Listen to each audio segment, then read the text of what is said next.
नमस्कार। इस बेहद दिलचस्प चर्चा में स्वागत है।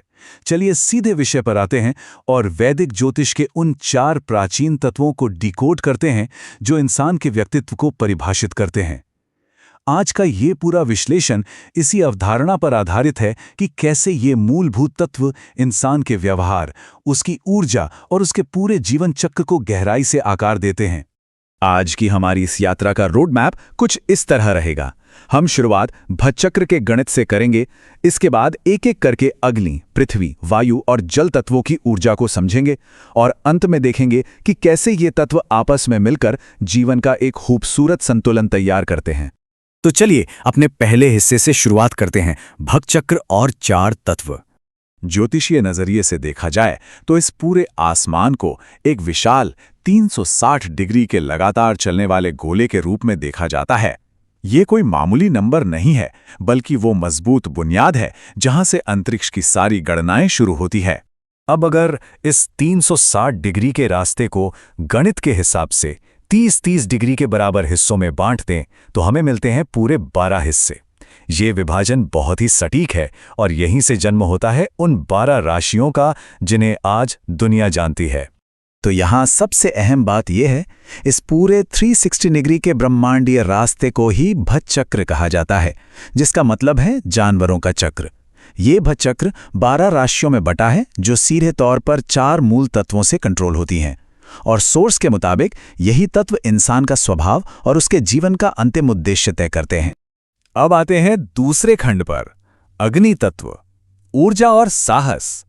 ये तत्व किसी अचानक उठने वाली बेहद जीवंत चिंगारी की तरह है। इस तत्व से जुड़े लोगों की ऊर्जा बहुत ही विस्फोटक होती है, जो तुरंत सबका ध्यान खींच लेती है।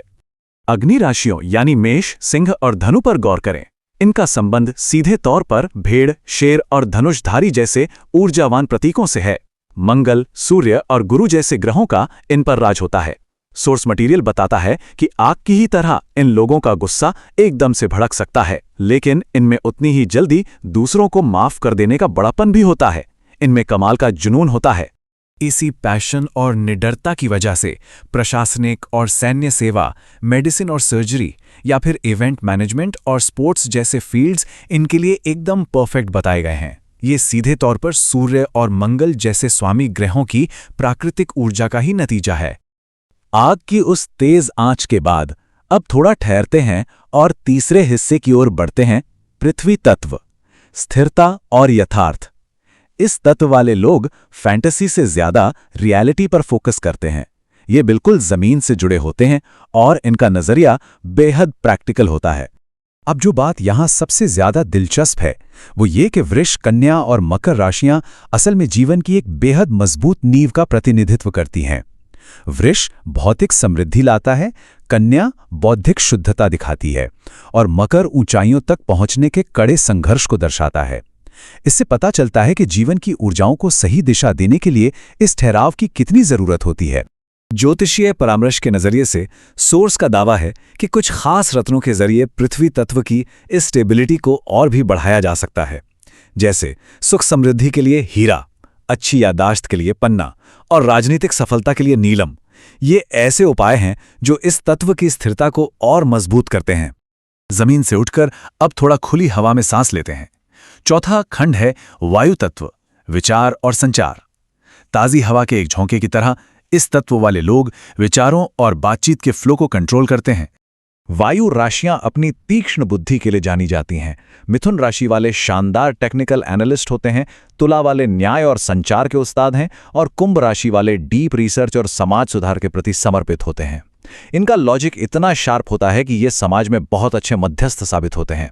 इनकी इसी गजब की बुद्धि और बातचीत करने के तरीके को देखते हुए वकालत, पत्रकारिता, अर्थशास्त्र, सेल्स और टेक्निकल एनालिसिस जैसे प्रोफेशन इनके लिए सबसे बेहतर माने गए हैं, क्योंकि इन फील्ड्स में वैचारिक और संचार कौशल का सबसे बेहतरीन और व्यवहारिक इस्तेमाल होता है।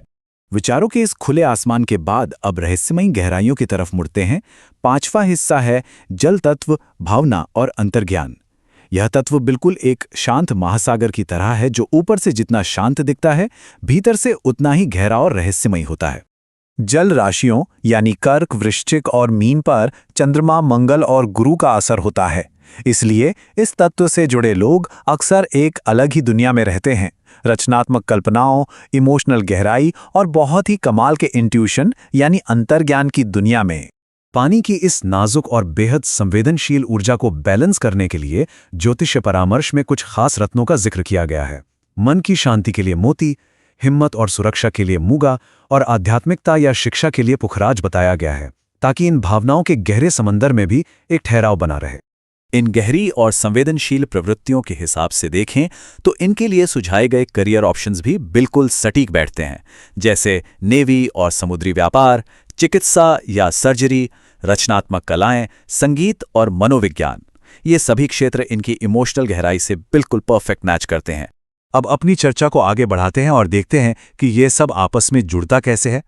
हमारा आखिरी खंड है तत्वों का संतुलन और जीवन। तत्वों के बीच आपसी तालमेल को समझना वाकई शानदार है। जैसे हवा आग को भड़काती है, जो दोस्ती और एक नई ऊर्जा का प्रतीक है।